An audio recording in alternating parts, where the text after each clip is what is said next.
வணக்கம். நான் உங்கள் பத்திரிகையாளர் ஆர்.எஸ். கார்த்திக். எனக்கு ஒரு 2-3 நாளாகவே கொஞ்சம் மன உளைச்சலாக இருக்குது. காரணம் இந்த கௌரி கிஷன் சம்பவம் தான். நான் ஒரு விதத்தில் கேட்டேன், அவங்க ஒரு விதத்தில் போயிட்டு ஸ்டூபிட் சென்ஸ் இல்லாத கொஸ்டின் அப்படின்னாங்க. அதனால் அடுத்த ப்ரெஸ் மீட்டில் அவங்கள திருப்பி கேள்வி கேட்க வேண்டியதாக ஆயிடுச்சு. அந்த பொண்ணை அவங்கள நான் பாடி ஷேம் பண்ணல, இடையை தான் ஹீரோ கிட்ட தூக்குனதுனால கேட்டோம். அது தவறாக புரிந்து கொள்ளப்பட்டு அது ஒரு ஜாலியான கொஸ்டினாக கேட்கப்பட்டது. அது தவறாக புரிந்து கொள்ளப்பட்டது.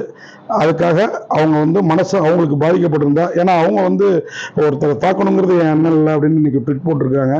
எனக்கும் அவங்க மனசை நோக்கடிக்கணுங்கிறது எண்ணம் இல்லை. இந்த நிகழ்வால் ஏதாவது அவங்களுக்கு மன வருத்தம் ஏற்பட்டிருந்தா, மன காயம் ஏற்பட்டிருந்தா, இது எல்லோருமே அவங்களுக்கு ஆதரவாக இருக்கிறாங்க. அப்படிங்கிறப்போ நாமளும் நம்ம நிலையிலேருந்து இறங்கி வரணும் அப்படின்ட்டு நான் இந்த நிகழ்வுக்கு வருத்தம் தெரிவிச்சுக்கிறேன். எந்த உள்நோக்கமும் இல்லை. இந்த நிகழ்வுக்கு நான் வருத்தம் தெரிவிச்சுக்கிறேன். நன்றி, வணக்கம்.